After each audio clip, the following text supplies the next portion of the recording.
ನಮ್ಮ ಹೆಸರು Saraswati.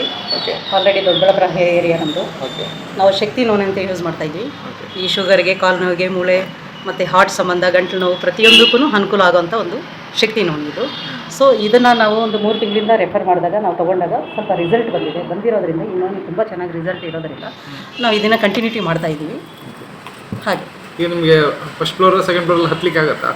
Definitely okay ಇದು ಊಟ ಎಲ್ಲ ಹೇಗೆ ಚೆನ್ನಾಗಿ ಸೇರ್ತಿದೆ ಹೇಗೆ? ಊಟ ಚೆನ್ನಾಗಿ ಸೇರ್ತಾ ಇದೆ. ಮತ್ತೇನಾದ್ರು ಬೇರೆ ಸಮಸ್ಯೆ ಇದೆ ಮುಂಚೆ ತೊಗೊಳಕ್ಕಿಂತ ಮುಂಚೆನೇ ಮುಂಚೆ ಹಾರ್ಟ್ಗೆ ಒಂದು ಸ್ವಲ್ಪ ಆಗೋದು, ಓಕೆ ಯಾಕಂದರೆ ಈ ಒಂದು ತೂಕ ತುಂಬ ಇರೋದ್ರಿಂದ ನಾವು ಈಗೆಲ್ಲ ಕರೆಕ್ಟಾಗಿ ಇದೆ, ನಾರ್ಮಲ್ ಆಗಿ ಬರ್ತಾ ಇದೆ ಆಲ್ರೆಡಿ.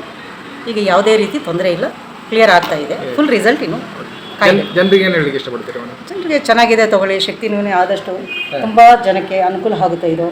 ತುಂಬ ಶುಗರ್ ಪೇಷಂಟ್ಗಳಾಗಿರ್ಬೋದು, ಅಥವಾ ಮೂಳೆ ಕಾಲು ನೋವಿಗೆ ಸಂಬಂಧಪಟ್ಟಿದ್ದಾಗಿರ್ಬೋದು, ಅಥವಾ ಹಾರ್ಟಿಗೆ ಸಂಬಂಧಪಟ್ಟಿದ್ದಾಗಿರ್ಬೋದು, ಅಥವಾ ಗಂಟಲು ನೋವಿಗೆ ಸಂಬಂಧಪಟ್ಟಿದ್ದಾಗಿರ್ಬೋದು, ಏನೇ ಇದ್ರೂ ಇದು ಆದಷ್ಟು, ಯಾಕೆಂದರೆ ಅದು ಅವರು ಕೆಲವರಿಗೆ ಬೇಗ ರಿಸಲ್ಟ್ ಸಿಗ್ಬೋದು, ಕೆಲವರಿಗೆ ಸ್ವಲ್ಪ ಸಮಯ ತಗೊಳುತ್ತೆ. ಸೊ ಹಂಗಾಗಿ ನಿಮಗೆ ಎಷ್ಟು ಟೈಮಲ್ಲಿ ಸಿಕ್ಕಿದೆ ಮೇಡಮ್? ಈಗ ಆಲ್ರೆಡಿ ನಮಗೆ 3 ತಿಂಗಳು ಟೈಮ್, 3ನೇ ತಿಂಗಳು, ಒಂದು ತಿಂಗಳಿಗೆ ಒಂದು ಸ್ವಲ್ಪ ಅದು ಕ್ಲಿಯರ್ ಆಗಿ ಬರ್ತಾ ಇದೆ. ಶಕ್ತಿ ನೋವಿನಿಂದ ನಿಮ್ಮ ಶಕ್ತಿ ಬಂದಿದೆ. ಶಕ್ತಿ ಆಲ್ರೆಡಿ ಶಕ್ತಿ ನೋವು ಇರೋದ್ರಿಂದ, ಹೆಸರಲ್ಲೇ ಶಕ್ತಿ ಇದೆಯಲ್ವಾ, ಹೌದು. ಸೊ ಹಂಗಾಗಿ ಹೆಸರಲ್ಲೇ ಶಕ್ತಿ ಇರೋದ್ರಿಂದ ನಮ್ಗೆ ಆಲ್ರೆಡಿ ಶಕ್ತಿ ಸ್ವಲ್ಪ ಬಂದಿದೆ. ಥ್ಯಾಂಕ್ ಯು ಮೇಡಮ್, ತುಂಬ ಧನ್ಯವಾದಗಳು ತಮ್ಮ ಮಾಹಿತಿಗಾಗಿ.